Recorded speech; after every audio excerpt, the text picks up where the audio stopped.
인터넷에 한 번은 이런 글이 올라왔습니다. 자기 전공이 얼마나 쓸모없는지 이야기해보자. 그래서 첫째 사람이 이렇게 말했습니다.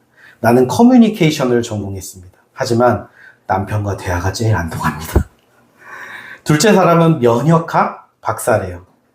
그런데 말합니다. 저는 감기에 매일 걸립니다. 자기 면역은 못 지키는 거죠. 또 셋째는 심리학을 전공했는데 정작 자기 심리가 제일 불안정하다고 해요. 그리고 아직도 와이프 마음을 잘 모르겠다고 합니다. 또 어떤 이는 약대 전공인데 약을 먹기를 싫어한답니다. 건축 디자인을 전공했는데 자기 집이 제일 개판이라고 해요. 심지어 제 중등부 때 전도사님은 한의대를 나오셨어요. 수련회에서 한 학생이 배가 아프니까 그 당시에는 이렇게 바늘로 막 손도 따고 했었잖아요. 따주세요 하니까 저는 바늘이 무서워요. 왜 한의대를 가셨는지 모르겠습니다.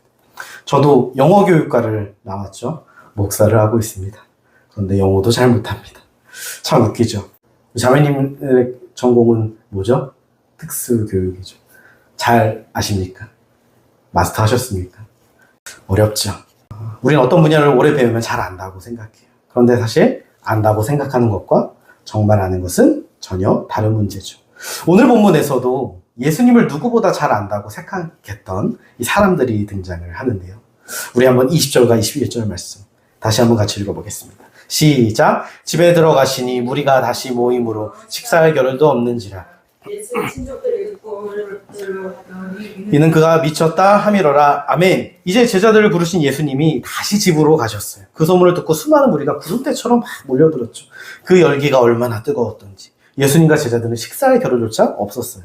그런데 바로 그때 저 멀리서 예수님을 향해 달려오는 또 다른 무리가 있었어요.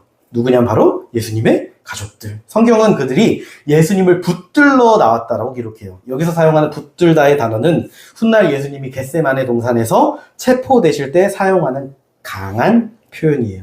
가족들은 지금 예수님을 단순히 만나러 온 게 아니라 강제로 잡아가기 위해 온 것이죠. 왜였을까요? 성경은 말합니다. 그가 미쳤다. 제정신이 아니라는 소문을 들었기 때문이래요. 여러분 참 이상하지 않습니까? 아니 어떻게 가장 가까운 가족들이 예수님을 향해 미쳤다고 할 수 있냐. 그래서 끌고 가려고 하냐고요. 가족들은 누구보다 예수님을 오래 봤죠. 한 집에서 살고 밥을 먹고 함께 자랐어요. 그들은 예수님에 대해 누구보다 많이 안다고 자부했을 거예요. 하지만 예수님이 정작 누구신지를 몰랐던 거죠. 저는 이런 이야기를 들었어요. 어떤 회사원이 갑자기 사표를 내고 출근하지 않았대요. 다들 이유를 모르니까 이런저런 말을 못했죠. 젊은 사람이 책임감이 없네 요즘 MZ들은 막 이러면서. 내 평소에 그럴 줄 알았어 라며 쉽게 판단을 했어요.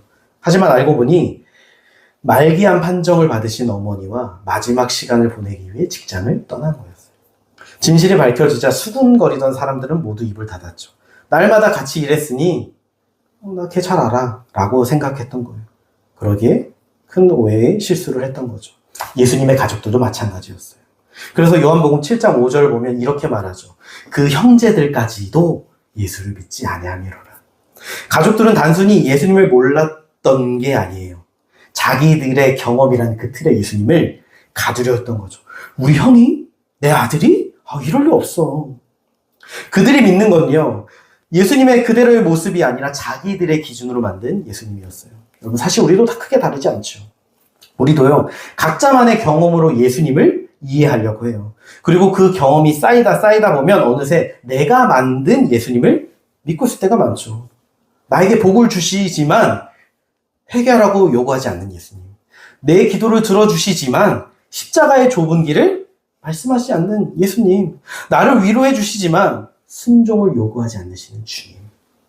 그렇게 우리는 어느새 성경이 말하는 예수님이 아니라 내가 만들어 놓은 예수님을 믿고 있을지도 몰라요. 실제로 제가 아는 분이요. 1000번째 기도를 드린대요.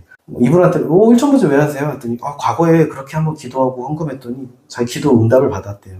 근데 여러분 원래 이 1000번째는 솔로몬이 드린 거잖아요.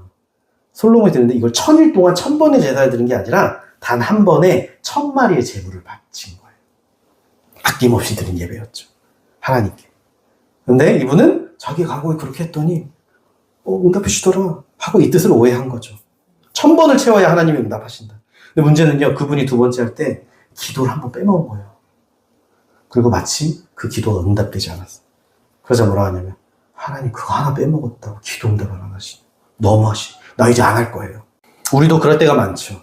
환경이 어렵거나 내 기도를 응답하지 않으시면 무슨 생각 들어요? 하나님 나 사랑 안 하시는 것 같은데. 아니 십자가에서 그 큰 사랑을, 자기 아들을 주시는 사랑을 보여주셨는데도 우리는 내 경험으로 판단을 하죠. 왜요? 여태껏 하나님을 나와 거래하는 대상으로 여겼습니까? 여러분, 기도 응답은 전적으로 하나님의 은혜예요. 내가 정해준 이 조건을 채운다고 해서 하나님이 움직이시는 게 아니라고요. 하지만 우리는 종종 성경이 말씀하신 하나님이 아니라 내 기대와 방식대로 움직여야 하는 하나님을 믿으려 하죠. 근데 여러분, 우리 경험이란 게 참 그래요. 생각보다 굉장히 작고 제한적이에요. 마치 이 좁은 창문으로 넓은 하늘을 바라보는 것과 같아요. 이 좁은 걸로 본 하늘을, 그 하늘이 전부라고 믿는 순간 우리의 시선이 삐뚤어지기 시작하죠. 여러분, 우리의 경험은요, 하나님을 판단할 수 있을 만큼 크지 않아요. 근데 우리는 그 경험, 이 조그만 경험 가지고 하나님을 가두려 하고 할 때가 많지 않나요? 그래서 신앙생활 오래 하면, 나 다 알아. 나도 해봤어. 그러니까 나도 공부해봤어. 주님의 일을 함부로 판단하고 예수님을 깊이 알려고 하지 않죠. 근데 성경은 말해요. 하나님이 진짜 원하시는 건 뭐냐? 하나님을 아는 것이다. 참된 신앙은 예수님을 어제보다 오늘 더 깊이 알아가는 거예요. 그래서 여러분 스스로에게 물으셔야 돼요. 나는 지금 성경이 말씀하는 진짜 예수님을 알고 있는가? 알아가는가? 아니면 내가 만든 예수님을 따라가고 있는가? 본문을 계속 보면 가족들의 반응 참 의아하죠. 여러분, 이 가족들이요, 분명 예수님에 대해 여러 소문을 들었을 거예요. 불치병자가 나았더라. 귀신이 떠나갔더라. 수많은 무리가 그를 따르더라. 좋은 소문도 많았겠죠. 그런데 여러분, 그 많은 이야기들 중에 가족들이 붙잡은 대목이 뭐예요? 무슨 소문을 붙잡았어요? 그가 미쳤더라. 여러분, 왜 그 수많은 소문 중에 하필은 미쳤다라는 소문을 듣고 가족들이 왔을까요? 여러분, 이 당시 유대사회는요, 가문의 명예를 굉장히 목숨처럼 여기던 시대였어요. 가족 중 누군가가 손가락질을 받으면 그 수치가 집안 전체의 부끄러움이 됐다고요. 그러니까 물론 예수님을 연호하는 사람도 많았지만 문제는 예수님이 종교 지도자들의 눈밖에 났다는 거죠.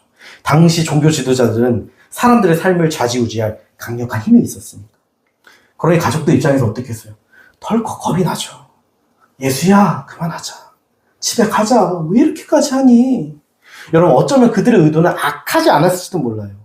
하지만 문제는 이거죠. 그들은 하나님의 관점보다 사람들의 평가를 더 소중히 여겼다는 거예요. 하나님께서 그 예수님을 통해 어떤 일을 하고 계시는지보다 힘 있는 사람들이 수근거리는 소리를 더 크게 들었던 거죠.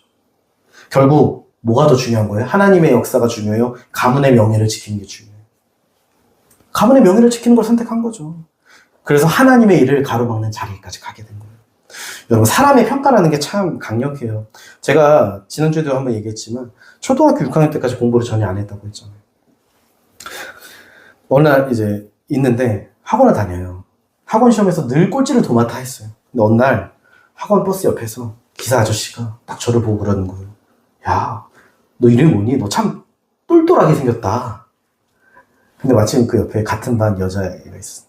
걔가 그러더라고. 아니에요. 얘 바보예요, 바보. 그 어린 마음이 얼마나 충격과 수치심이 들었는지 아직도 그의 이름을 기억해요. 내가 바보였다니. 사람들이 날 그렇게 보고 있구나. 그 수치심에 내가 바보란 걸 아닌 걸 보여주겠어. 독을 품고 공부를 해서 중학교 1학년 첫 중간고사에서 전교 20등을 했죠. 꼴찌 않는 애가. 이게 사람이에요. 사람들의 말 한마디가 우리를 얼마나 좌지우지하는지. 그래서 우리는 자꾸만 하나님의 시선보다 사람들의 시선을 더 의식하며 살아가죠.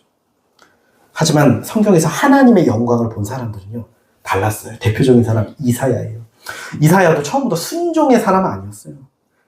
이사야도 제사장이니까 머리로는 하나님이 이 세상을 만드시고 다 알죠. 문제는 지식이었지.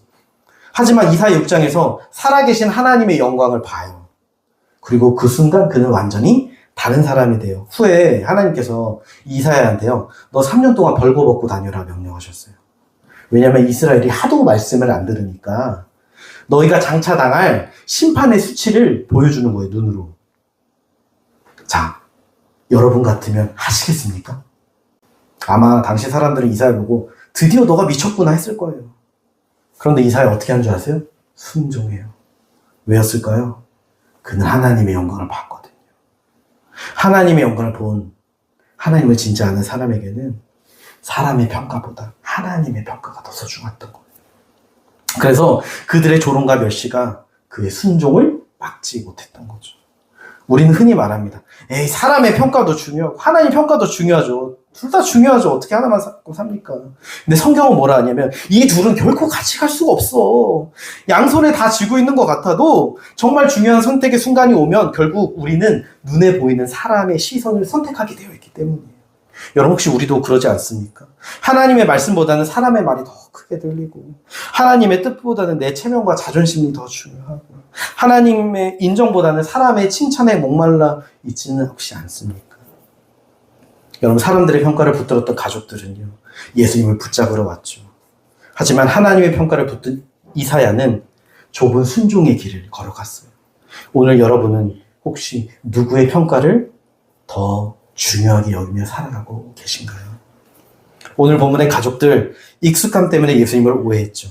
그런데 이번에는 예수님을 아예 왜곡하는 사람들이 등장을 합니다. 22절 말씀 같이 읽어볼게요. 시작. 예루살렘에서 내려온 서기관들은 말세우를 지켰다 하며 또 귀신의 마음을 힘입어 귀신을 쫓아내다 하니. 아멘. 가족들은 예수님이 미쳤다고 생각했어요. 근데 서기관들은 뭐라고 해요? 바알세불, 귀신이거든요. 사탄, 귀신 들렸다. 여러분 가족과 서기관들의 차이는 뭘까요? 사실 가족들은요 보고 있어도 잘 몰라서 오해한 거예요. 근데 서기관들은 달라요. 성경은 이들을 그냥 서기관이 아니라고 예루살렘에서 내려온 서기관이라고 소개해요. 그러니까 예수님이 활동하시던 갈릴리는 변방이고 예루살렘은 종교의 중심지잖아요. 그곳에서 서기관들을 직접 내려왔다는 건 예수님의 사역을 그냥 두면 안 되겠다라고 이 종교 본부에서 공식 조사단을 파견한 거예요.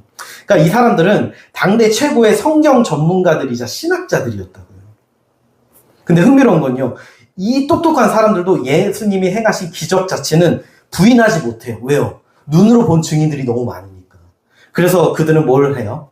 그 기적의 출처, 근원을 왜곡하기 시작해요. 저 능력은 하나님의 힘이 아니라 사탄의 힘이다.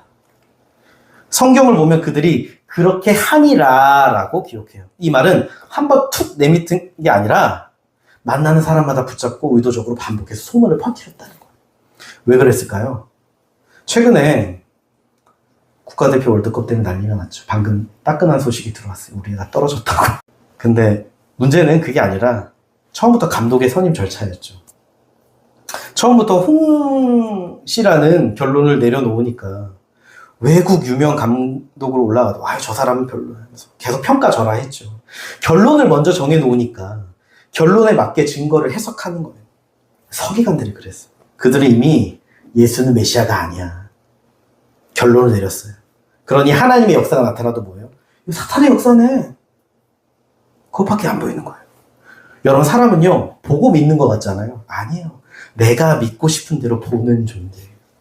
우리는요 늘 객관적으로 본다라고 생각하지만 사실 내가 쓴 이 안경의 색깔에 따라 진실을 다르게 받아들이죠.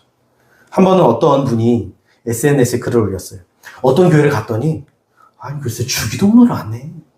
건강한 교회가 아닌 것 같아요. 교회들이 왜 이렇게 문제가 많아? 여러분 이분은 왜 이런 생각을 했을까요? 예배에는 반드시 이런 형식이 있어야 참된 예배야 라는 자기 기준의 안경을 쓰고 있기 때문이에요. 그래서 제가 닭벌로 그랬어요. 성도님, 주기도문은요 예배 시간에 외우라고 주신 게 아니라 그렇게 기도하며 살아가라고 예수님께서 주신 겁니다. 물론 형식 중요하죠. 근데 형식보다 더 중요한 건요 그 안에 담긴 뜻이에요. 근데 만약 어떤 형식 하나만으로 참된 예배를 판단한다면 우리는 어느새 하나님의 뜻보다 내 기준을 앞세우는 거죠. 여러분 서기관들이 딱 그랬어요. 자기들이 옳다고 믿는 틀에 예수님을 바라봤던 거예요. 종교적 전통, 신념, 고정관념이라는 그 단단한 틀. 하지만 예수님이 그 틀 안에 안 들어와요. 그러자 서기관들은 하나님의 일을 받아들인커녕 대적하기 시작해요. 사탄의 짓이다. 예수님은 그 황당한 주장에 23절부터 26절까지 이렇게 반박하시죠. 야, 사탄이 어떻게 사탄을 쫓아내냐. 한 나라가 지들끼리 내분나서 싸우면 망하지. 한 집안도 갈라지면 결국 무너지는데, 사탄이 자기 부하들을 내쫓고 있다면 사탄의 나라 이미 망한 거야. 사탄은 그렇게 멍청하지 않아. 무슨 말이에요? 지금 일어나고 있는 거는 사탄의 장난이 아니다. 오히려 사탄보다 더 강한 분이 오셔서 사탄의 집을 무너뜨리고 있다는 거죠. 여러분, 예수님이요 지금 단순히 귀신 몇 마리 쫓아내는 게 아니에요. 사탄의 왕국을 무너뜨리시고 거기에 붙잡혀 있던 영혼들을 구원하고 계시다. 근데 문제는 서기관들이 그 구원의 역사를 보고도 뭐라 하냐면 귀신 들렸네. 그러자 예수님은 28절에서 30절까지 이렇게 말씀하세요. 같이 읽어볼게요. 시작. 내가 진실로 너에게 이르노니 사람의 모든 죄와 모든 모독하는 일은 사하심을 얻되 누구든지 성령을 모독하는 자는 영원히 사하심을 얻지 못하고 영원한 죄가 됐느니라 하시니 이는 그들이 말하기를 귀신을 들렸다 하니라. 아멘. 그 유명한 성령 회방죄예요. 예수님이 먼저 말씀하세요. 사람이 짓는 모든 죄와 실수는 용서받을 수 있어. 의심하더라도 순간적인. 하지만 단 하나 성령을 모독한 죄는 영원히 용서받지 못한다고 선언하세요. 많은 사람들이 옛날에 어떤 학생이 이걸 보고 무서워하더라고요. 혹시 나도 모르게 이 죄를 지은 건 아닐까? 여러분 잘 보세요. 성령 회방죄는요. 어쩌다 짓는 죄가 아니에요. 30절이 그 이유를 말하죠. 그들이 말하기를 더러운 귀신이 들렸다 함이로라. 성령의 역사가 눈앞에 뻔히 보이는데도 끝까지 고의적으로 저건 사탄의 짓이야 라고 우기는 거예요. 자, 여러분 지금 왜 이 죄는 용서가 안 될까요? 여러분, 하나님이 속이 좁아서 용서하지 않으시는 걸까요? 아니에요. 우리를 회개하시는 성령의 역사를 끝까지 거부하기 때문이에요. 마치 죽을 병에 걸린 환자에게 의사가 살 수 있는 유일한 치료제를 내밀었는데 이 사람은 이건 독약이지! 하면서 거부하는 거랑 똑같아요. 치료제를 버린 환자는 결국 살 방법이 없죠. 이게 성령 회방죄예요. 그들이 거부했기 때문에. 여러분, 이 서기관들의 배후에는요, 그들의 깊은 편견이 있었어요. 이 말씀이 오늘 우리에게 던지는 질문은 이거죠. 나는 어떠한가? 혹시 나도 모르는 사이에 삐뚤어진 편견의 안경을 쓰고 예수님을 보고 있지는 않습니까? 여러분, 편견은 하루아침에 생기지 않아요. 내 마음에 맞는 말씀만 붙들고 듣고 싶은 이야기다 듣다 보면 그게 어느새 내 기준이 되고 안경이 돼요. 진리로 여기는 거죠. 서기관들이 바로 그랬어요. 여러분, 당시 이 서기관들은요, 호세아 6장 6절의 말씀을 늘 인용하며 가르쳤어요. 유명한 거죠. 무슨 구절이죠? 나는 인애를 원하고 제사를 원하지 아니하며 번제보다 하나님 아는 것을 원하노라. 다 아시죠? 하나님을 사랑하고 하나님을 알아야 한다. 여러분, 이 서기관들이 이걸 늘 가르쳤어요. 근데 문제는 이들이 그렇게 가르쳤을지 몰라도 정작 그 말씀의 의미는 알지 못했다라는 거. 편견이 그들의 마음을 가리니 말씀을 봐도 하나님의 기준이 보이지 않는 거예요. 영적인 눈이 어두워지는 거예요. 그래서 예수님이 자신들의 죄를 드러내시자 받아들이지 못하죠. 저 예수는 사탄이 틀림없다. 서기관들의 가장 무서운 점은 이거예요. 자기들은 진리를 지키고 믿어요 라고 생각하지만 정작 진리 되시는 예수님을 대적하고 있었다는 거예요. 여러분, 오늘날 교회도 크게 다르지 않습니다.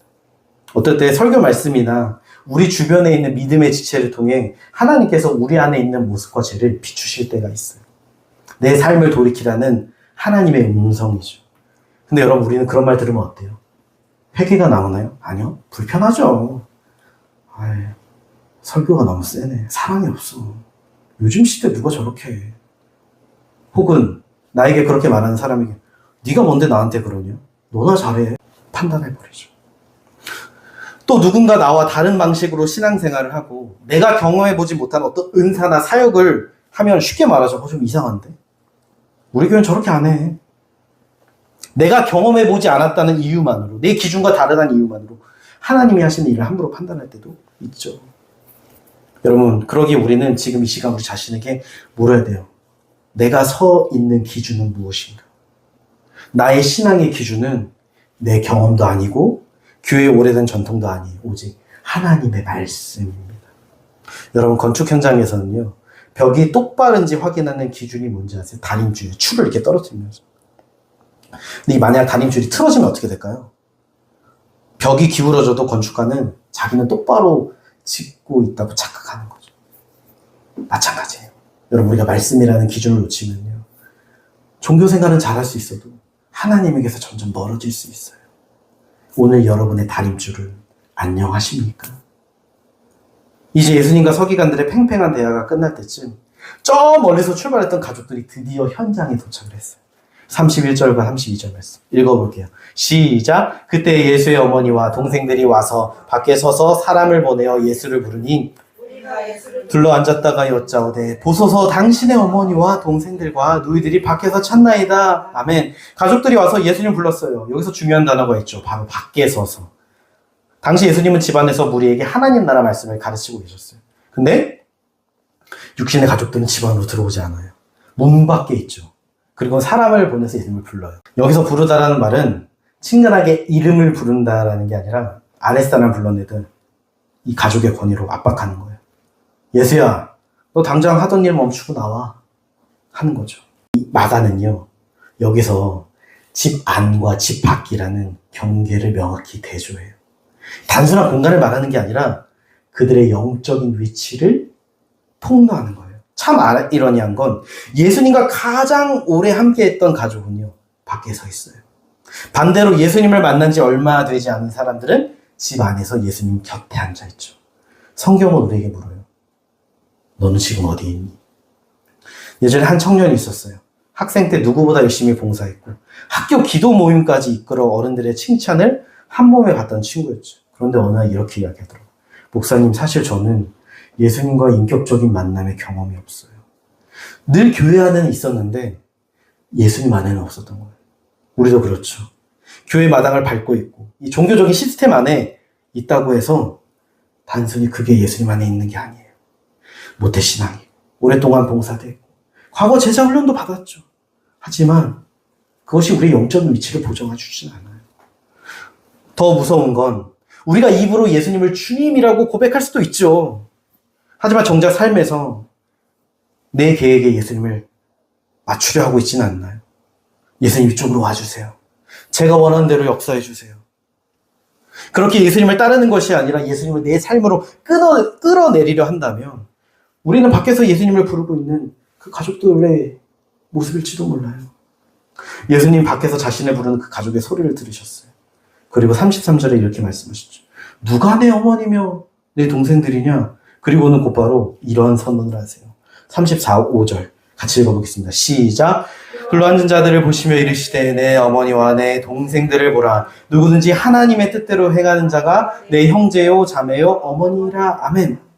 예수님은 지금 하나님의 말씀을 갈망하며 둘러앉은 사람들을 다정하게 딱 보시면서 말씀하시는 거예요.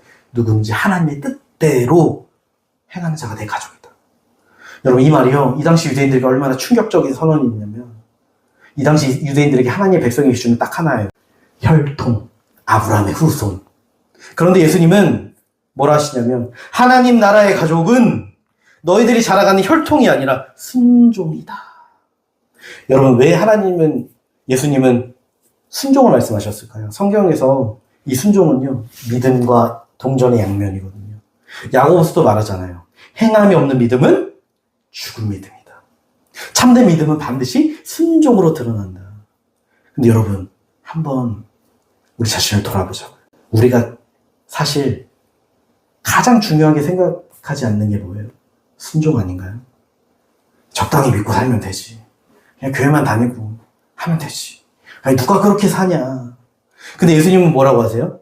하나님의 뜻을 행하는 사람이 내 가족이다. 그럼 질문해봐야 돼요. 여러분, 하나님의 가족이십니까? 세상은 우리를 보며 하나님의 가족이라고 느낄까요? 요즘 라면 사역을 준비하면서 제 안에 이런 고민이 들었어요. 과연 이 지역 아이들과 부모들은 교회를 보면 뭐가 먼저 떠오를까? 따뜻함? 사랑?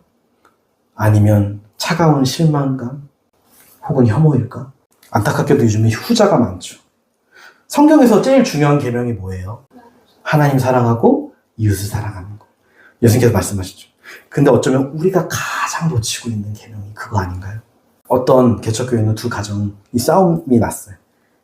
파가 두 군데로 나뉜 거예요. 따르는 한쪽 파가 여기만 교회냐? 니들 꼴 보기 싫다고 떠나버렸어요. 또 요즘은 특히나 교회 안에서도 정치적인 신념 때문에 갈라지고 서로를 향해 상처 주는 모습을 보게 되죠. 온라인에서 얼마나 싸웁니까? 여러분, 복음은 하나님의 중심인데 우리는 어느 순간 하나님을 내 정치 성향, 내 생각을 지지해 주시는 분으로 만들고 있지는 않나요? 내 곁에 있는 형제를 사랑하지 못하는데 어떻게 밖에 있는 사람들을 사랑할 수 있겠어요? 여러분, 교회가 세상을 변화시키지 못한 이유는 단순해요. 세상은 우리의 말을 듣기 전에 우리의 삶을 먼저 보기 때문이죠. 오늘 본문의 예수님, 말씀을 듣는 우리에게 갑작스럽게 가족 이야기를 하세요. 왜 예수님은 가족 이야기를 하셨을까요? 한번 생각해 보세요. 지금 예수님의 상황이요, 사방으로 꽉 막힌 상태예요. 밖에서는 종교 권력자들이 저 인간 귀신 들렸다 공격하고, 집 앞까지 찾아온 가족들은 예수가 미쳤다, 잡아가자 하면서 나와 소리를 질러요. 예수님을 가장 잘 알아야 할 가족들은 예수님을 오해하고, 하나님을 가장 잘 안다고 말하는 종교 지도자는 예수님을 대적하고 있어요. 여러분, 당시 유대 사회에서 가문과 종교계로부터 동시에 이런 취급을 받는다는 건 사실상 사회적 사형 선고라고요. 근데 예수님은 그 처절한 상황 속에서 낙심, 원망하지 않으세요. 오히려 놀라운 선을 하시죠. 너희가 아무리 나를 무너뜨리려 해도 상관없다. 나에게는 하늘 아버지가 주신 새로운 가족이 있다. 여기 둘러앉은 이들이 나의 진짜 가족이다. 여러분, 하나님의 뜻대로 산다는 건요, 거창한 게 아니에요. 예수님 말씀대로 내 죄를 회개하고 복음이신 그분을 믿고 예수님의 발자취를 묵묵히 따라가는 삶이죠.